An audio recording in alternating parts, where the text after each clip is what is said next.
Nah, saya lanjut. Ini ciri-cirinya, ini umum saja ya. Semoga tidak ada yang tersinggung. Jadi ada yang emosinya rendah, kecerdasan emosi rendah, dan ada yang kecerdasan emosinya tinggi. Orang yang kecerdasan emosinya rendah, antara lain, ini saya tidak bilang semua, cirinya adalah yang pertama, cenderung mencari kesalahan pada orang lain. Kalau dia merasa tidak nyaman secara emosi, selalu mencari kambing hitam. Siapa ya yang membuat aku gelisah? Siapa yang membuat aku ruwet kayak gini? Selalu mencari keluar. Nah, ini ciri-ciri emosinya rendah. Paling tidak dia membiarkan dirinya disulitkan, direpotkan, digelisahkan oleh orang lain. Berarti dia tidak mampu mengontrol dirinya. Seperti kemarin-kemarin kan sering kita bilang bahwa kamu itu sakit hati atau tidak tergantung dirimu, tidak tergantung orang lain. Kalau ada orang lain kok bisa membuatmu segelisah itu, ya salahmu sendiri, kamu mau digelisahkan oleh dia. Nah, jadi cenderung menyalahkan orang lain. Yang kedua, tidak mampu mengungkapkan perasaan. Seneng tapi tidak berani mengungkapkan bahwa aku suka. Benci tapi takut mau bilang aku tidak suka. Nah, ini daya kontrol emosi kita tidak bagus. Tidak cerdas mengungkapkan apa yang kita rasakan. Pak, saya tidak nyaman loh Pak ngaji kayak gini nih, tapi saya tidak berani ngomong lah. Nanti kalau saya ngomong diketawain orang semasjid ini misalnya. Nah, itu ada sering kita itu dilanda kendala untuk mengungkapkan apa yang kita rasakan. Ya kita sulit milih ekspresi yang pas, diksi yang sesuai, yang tidak menyakiti orang seperti apa. Itu kita sulit milih. Ini berarti kemungkinan memang daya kecerdasan emosi kita perlu ditingkatkan lagi. Yang ketiga, suka menyerang, menginterupsi, mengkritik, memberi cap orang lain. Nah, agresif ke orang lain. Nah, ini ciri-ciri kecerdasan emosinya kurang tinggi. Saya mau bilang rendah kok sungkan.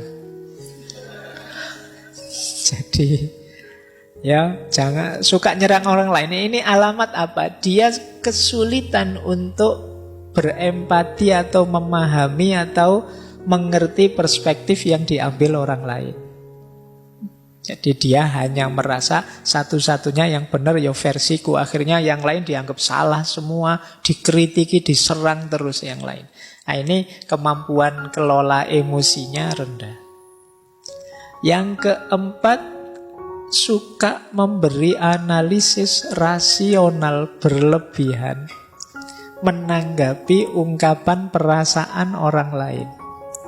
Nah, ada enggak teman-teman yang punya teman ketika kita sedikit curhat padanya, kita curhat 3 detik, dia nasihatnya setengah jam. Ya. Aku itu loh kok perasaanku enggak nyaman ya. Wah, terus kita nasihati, ya hidup itu memang begitu, ada teori ini ada. Iya. Jadi itu sebenarnya ya termasuk ciri-ciri belum matang emosinya. Masih ingin mendominasi, masih ingin menguasai, masih ingin orang lain harus ikut dia. Nah, terlalu banyak ingin ngontrol. Berarti dia ingin memposisikan diri lebih tinggi dari temannya, dari sahabatnya. Nah, termasuk ciri emosi yang rendah adalah sering bohong tentang perasaannya atau emotional dishonesty.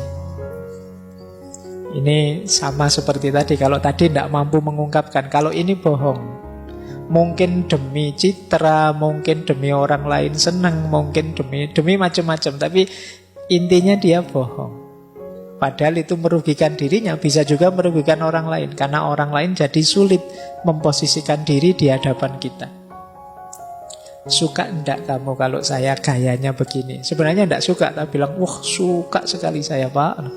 Meskipun nanti kalau saya enggak ada, diam-diam, itu loh Pak Faiz ngomong apa sejak tadi misalnya.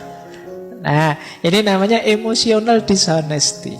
Jadi ketidakjujuran emosional. Ini kalau orang-orang dekat kita, kalau kita tahu mereka enggak jujur kan menyakitkan. Jadi tidak hanya merugikan diri sendiri, tapi merugikan orang lain juga. Karena kita jadi sulit memposisikan diri di hadapan dia, wong dia tidak jujur. Jadi seneng tapi bilangnya benci, benci tapi bilangnya seneng, itu kan merepotkan.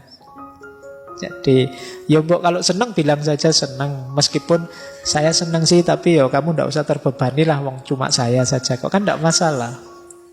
Yang penting kamu jujur. Nah, biasanya juga orang yang emotional quotientnya rendah itu adalah pendengar yang jelek. Tidak betah dia mendengarkan, suka interupsi, suka debat. Tidak mampu menunggu orang sampai tuntas bicara. Di tengah jalan selalu menyela. Nah, ini kemampuan kontrol dirinya rendah. Mungkin kadang kalau debat itu kan sering saling nyamber itu. Mungkin dia khawatir kalau ini teman lawan bicaraku selesai ngomong, jangan-jangan sulit aku bantahnya, akhirnya dicegati tengah jalan. Nah, ini pendengar yang jelek. Berarti debatnya memang nyari menang kalah, bukan mencari yang benar. Maka yuk latihan. Terus melebih-lebihkan atau mengecil-ngecilkan yang dirasakan. Kan banyak orang itu hal kecil diheboh-hebohkan. Perasaannya sendiri yang biasa saja sebenarnya itu urusan sepele, tapi seolah-olah wah, sekedar misalnya, wah aku kok ndak kebagian minum ya, wah jangan-jangan takmirnya sentimen saya. Jangan-jangan dibesar-besarkan. Ini mungkin dia khawatir tersaingi oleh aku, mungkin dia mikirnya ndak karu-karuan, melebih-lebihkan. Jadi mendramatisir hal-hal yang sebenarnya biasa-biasa saja.